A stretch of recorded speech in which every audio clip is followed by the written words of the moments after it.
Everyone, কেমন আছো? আশা করছি সকলে খুব ভালো আছো। সুপ্রভাত। আজ হলো রথের দিন, তাই সবাইকে জানাই রথের আন্তরিক শুভেচ্ছা, ভালোবাসা এবং অভিনন্দন। সবাই রথযাত্রা খুব ভালো করে কাটাও। আর বুঝতেই পারছো আজকে রথে আমাদের বাড়িতে তো জগন্নাথ দেব আছে আমাদের মন্দিরে, তো পুজো আর্চা সব হবে, রথ বেরোবে, রথ সাজানোর কাজ চলছে। তারপর জগন্নাথ দেব, বলরাম দেব, সুভদ্রা মা যাবেন মাসির বাড়িতে। তো সব কিছু আজকের ব্লগে কিন্তু শেয়ার করব, কিভাবে কি পুজো আর্চা হচ্ছে, রথ কিভাবে বেরোলো, সব কিছুই তোমাদেরকে শেয়ার করব। তোমরা কিন্তু ব্লগটা কন্টিনিউ দেখতে থাকো। তো সকাল সকালে এখন স্নান করে নিয়েছি, একটু পরেই শাড়ি পরে বেরোবো। এখনো আমার কুচু সোনার খাওয়া দাওয়া হয়নি। তারপর অনেক ঘরে টুকিটাকি কাজ বাকি আছে। আর গেস্ট অনেককেই নেমন্তন্ন করা হয়েছিল, কিন্তু এখনো কেউ আসেনি। তো দেখা যাক দুপুরের মধ্যে কে কে আসে। কোথায় গেছিলে একটু আগে বাবার সঙ্গে? কোথায় গেছিলে? ও ঘুম থেকে উঠে ফ্রেশ হয়ে ওর বাবার সঙ্গে ঘুরে এলো একটু আগেই মন্দির থেকে। তো এখন বাবার কোলে বসছে, এখন এবার খাওয়াবো ওকে। ঋত্বিকাও গেছে?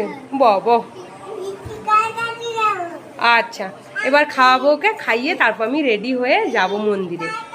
আমাদের রথ সাজানো প্রায় কমপ্লিট। এবার হবে রথ প্রতিষ্ঠার কাজ। এই যে ব্রাহ্মণ ঠাকুর এসছেন, এবার ব্রাহ্মণ ঠাকুর এসে এবার রথ প্রতিষ্ঠার যেসব রিচুয়ালস থাকে সেগুলো হবে। এই রথের সামনে দেখুন যেখানে ফুলগুলো পড়ে আছে, ওইখানেই হবে আর কি। মা কাকিমা এখনই এলো, দু ভাই আর মা কাকিমা মিলে এখনই এলো, আর একটু বাদে বাবা কাকু আসবে। তো আজকে দুপুর এখন বাজে কটা? এখন বেজে গেছে 11:45, না 40, সরি 11:40 বাজে। 11:40-এর সময় সবাই ঢুকলো, দিয়ে একটু শরবত দিলাম, তারপরে পেয়ারা কেটে দিলাম। মা পেয়ারা নিয়ে এসেছে, পেয়ারা কেটে বিট লবণ মাখিয়ে দিলাম। আর এদিকে কাকিমা জিলিপি, তারপর রথের তো স্পেশাল বলতে পারো জিলিপি খাওয়া। মানে রথ এলেই মনে হয় যে একটু জিলিপি খাই, তাই না? তো জিলিপি এখানে সাতপুরি জিলিপি এগুলো নিয়ে কাকিমা এসেছে, এগুলো এখন সাজাবো, দিয়ে সবাইকে দেবো। রথে এই জিলিপি না খেলে রথটা যেন খামতি থেকে গেল কিছু একটা। এই জিলিপি ছাড়া রথ অসম্পূর্ণ। তো সবাই মিলে এখন জিলিপি, তারপর সাতপুরি এগুলো খাবো। আর মা ফল নিয়ে এসছে অনেক ধরনের, তার মধ্যে আমি পেয়ারাটা কাটলাম, আর আম পেয়ারা এখানে সাজিয়ে রেখে দিয়েছি। বাদবাকিগুলো বললো সবাই একটাই পেয়ারা খাবে, তো শরবতের পর সবাই একটা পেয়ারা খেলো। হোক একটা লাও, তুমি একটা লাও, সবাই খাবে, এখানে রাখি সবাই খাবে।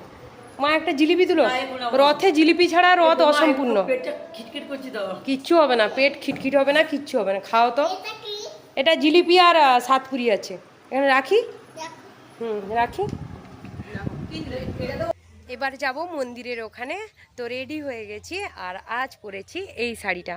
এই শাড়িটা আমাদের রথের কমিটি থেকে দিয়েছে। কমিটি বলতে সেই আমাদেরই ফ্যামিলির সব ছেলেগুলো মিলে, ওদের একটা কমিটি আছে রথের। তো ওরাই মিলে সবাইকে, সব বউদের, পাড়ার আমাদের পাহাড়ি এই পাড়ার সব বউদের একই শাড়ি দিয়েছে। তো আজকে রথের দিনে বলেছে সবাইকে এই শাড়ি পরতে, তাই আজকে সবাই একই শাড়ি পরবে। তো আমিও সেই মতো রেডি হয়ে নিয়েছি, এবার বেরোবো। তো কমেন্ট করে জানিও আজকে আমাকে কেমন দেখতে লাগছে। যাই হোক, বেশি সাজগোজ করিনি, কারণ বর্ষা হচ্ছে এদিকে জানো। আর রথের দিন তো বর্ষা হওয়ার একটা নিয়ম আছে। নিয়ম আছে বলতে রথের দিন কিন্তু বৃষ্টি হয়। তো সে কারণে আজকেও এই একটু আগেই একটু বৃষ্টি হয়ে গেল। যাই হোক, তো বৃষ্টিতে আর বেশি সাজুগুজু করিনি, এই ছিমছামের মধ্যেই রেডি হয়ে নিয়েছি। এবার যাই কুচু সোনাকে খাওয়াবো। আর সবাই এসছে, বাবা কাকু মা কাকিমা সবাই এসছে। তো সবাইকে নিয়ে আমার শাশুড়ি মা যাবেন পরে। বাবা মন্দিরে ওখানে গেছে। তুমি পান নিয়ে এসছো? পান নিয়ে আসো, তাড়াতাড়ি যাও, সবাই আসবে না পান খাবে খাওয়ার শেষে। যাও পানটা নিয়ে আসো। আজ রথের দিনও ঠাকুরের ভোগ খাওয়ার ব্যবস্থা করা হয়েছে। তো বাড়ির লোক, পাড়ার লোক, আমন্ত্রিত লোক, তারপর আত্মীয়রা সবাই এসে এই ঠাকুরের ভোগ গ্রহণ করছে। আর খুব আনন্দ হয় এই কয়েকটা দিন। ওই ঠাকুরের স্নানযাত্রা, তারপর নেত্রোৎসব, তারপর এই রথযাত্রা, সবাই একসাথে মিলেমিশে খাওয়া দাওয়া হই হুল্লোড়, খুব দারুণ কাটে এই সময়টা আমাদের। তো যাই হোক, আজকে দেখায় কী কী আছে রান্নায়। আজকে আলু ভাজা আছে, চচ্চড়ি আছে, ডাল আছে, ওখানে আলু পটল আছে, পনির আছে, তারপরে হচ্ছে এখানে চাটনি আছে, পায়েস আছে, ঠাকুরের অন্ন আছে। তো আরও তো কেউ কিছু জিনিস আমি মিস করে গেলাম, তো এগুলোই আজকে ঠাকুরের ভোগে হয়েছে আর কি। সব কিছুই তো ঠাকুরের ভোগ মানে নিরামিষ সব কিছুই, আর দারুণ টেস্ট হয় ঠাকুরের, অল্প তেলে অল্প মশলায় রান্না, কিন্তু যা টেস্ট হয় না সে যারা খাননি তারা বুঝতে পারবেন না। রথে আমার সোনা বাবাকে রেডি করে দিয়েছি রথে যাওয়ার জন্য। সোনা বাবা রেডি হয়ে গেছে, আর ওখানে আসছে মা, আর শুরু হয়ে গেছে বৃষ্টি। আর আমার বাবার বাড়ি থেকে বাবা মা কাকু কাকিমা সবাই এসেছিলো, সবাই চলে গেছে। তো চলো এবার রথ বেরাবে, দেখাই চলো। বৃষ্টি শুরু হয়ে গেছে, তাই জন্য আমার সোনা বাবা মাথার উপর ছাতা নিয়ে নিয়েছে। এই যে ছাতা নিয়ে যাচ্ছে সোনা বাবা। আর কি ভিড়, কি ভিড়টা একবার দেখো।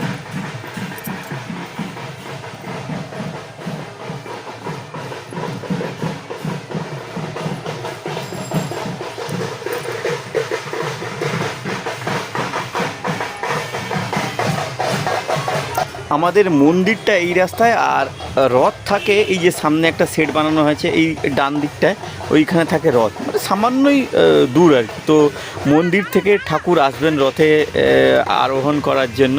কত লোকের সমাগম হয়েছে দেখুন, ব্যান্ড পার্টি সামনে বাজনা বাজিয়ে বাজিয়ে আসে, আর ঠাকুর নিয়ে আসা হচ্ছে এখন মন্দির থেকে। এখন বাবা বলভদ্র আসছেন রথে আসার জন্য।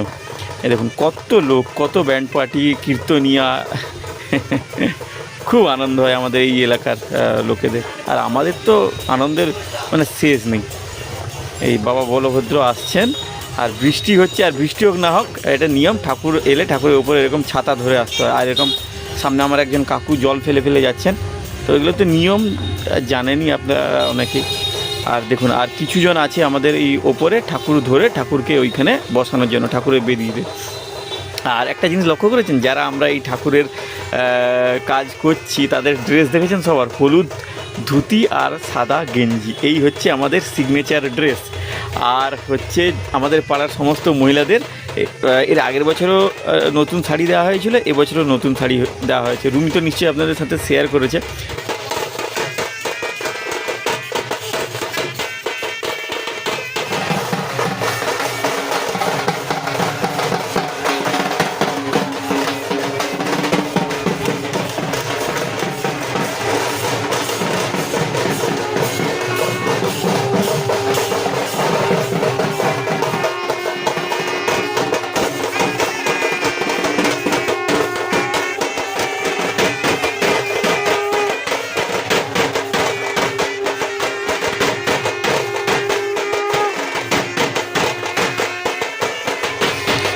তো সমস্ত বিগ্রহ রথে এসে পৌঁছে গেছেন, এবং রথে এসে পৌঁছানোর পর ঠাকুরকে সাজানো হলো, ঠাকুরের মুকুট ফুকুট এইসব পরানো হলো।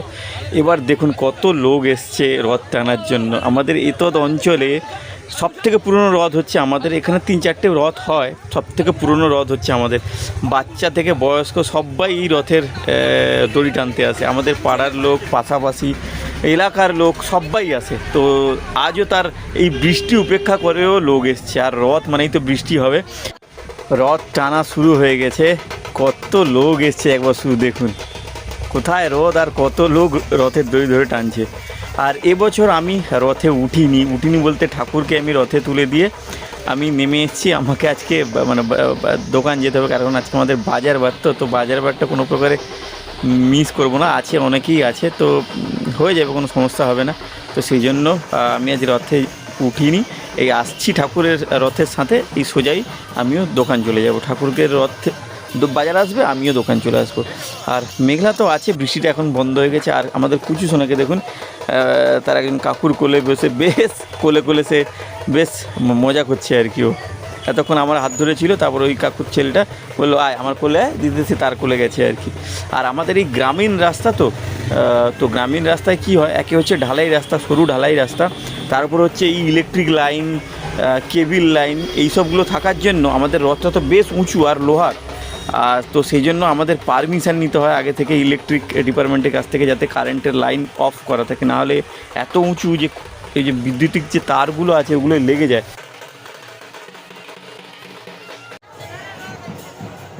কারেন্ট অফ করা থাকলেও কী হবে, এই যে তারগুলো এসে ঠাকুরের যে রথের চূড়ায় লাগছে, সেই জন্য ঠাকুরের রথকে মানে পুরো মানে এক নাগাড়ে টানা যায় না আর কি। তো গ্রামীণ রাস্তা থেকে এবার রথ চলে এসছে আমাদের বাজারে। এইখানেই ঠাকুরের মাসির ঘর আছে। তো এবার রথকে আমাদের বাজারের এক প্রান্ত থেকে ওই আরেক প্রান্তে ঘুরিয়ে এনে তারপর সন্ধ্যের দিকে ঠাকুরকে আনা হবে ঠাকুর ওই মাসির ঘরের সামনে। তারপর ওই 8টা-9টার দিকে ঠাকুরকে রথ থেকে নামিয়ে তার মাসির ঘরে রাখা হবে। এই হচ্ছে আমাদের যে এখানকার প্রথা আর কি। আর ভিড়টা দেখুন আজকে আজকে একে বাজার আর তার উপরে রথ পড়ে গেছে, তো ভিড় একবার দেখুন আর কি। ও সত্যি জয় জগন্নাথ।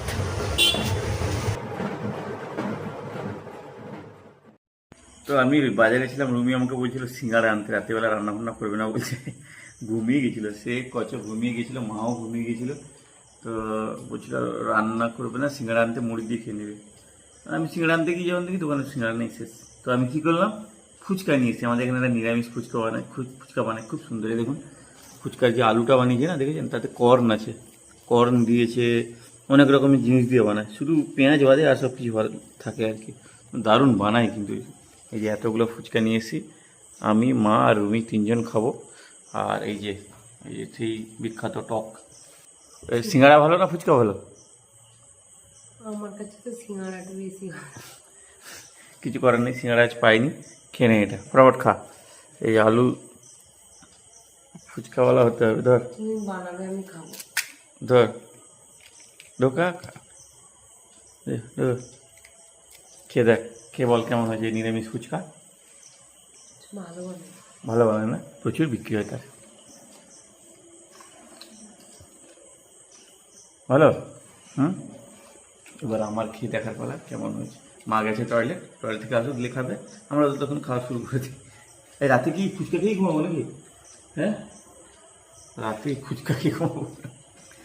রেস্ট বলতে কিছু হয়নি, সেই তো সেখানে ছিলাম। তারপরে 3:30টার দিকে খাওয়া দাওয়া শেষ করে এসেছি, সোজা স্নান করে আবার চলে গেছি ঠাকুর তুলতে। সেখান থেকে সোজা গেছি বাজারের দোকানে, দিয়ে এই বাড়ি ফিরলাম আর কি। আবার ঠাকুরকে নামিয়েছি, মানে বাজারে থাকাকালীন ঠাকুরকে রথ থেকে নামিয়ে আবার তার মাসির বাড়িতে রেখে দিয়ে বাড়ি আসার সময় ফুচকা নিয়ে তারপর বাড়ি এলাম। চোখ মুখ দেখে অবস্থা বুঝতে পারছেন কী অবস্থা, পুরোপুরি এখন ব্যাটারি পুরো 0 হয়ে গেছে। তো আজকের ব্লগটা কেমন লাগলো, আমাদের রথযাত্রার ব্লগটা কেমন লাগলো কমেন্ট করে জানাবেন। তো আজকের মতো টাটা, গুড নাইট।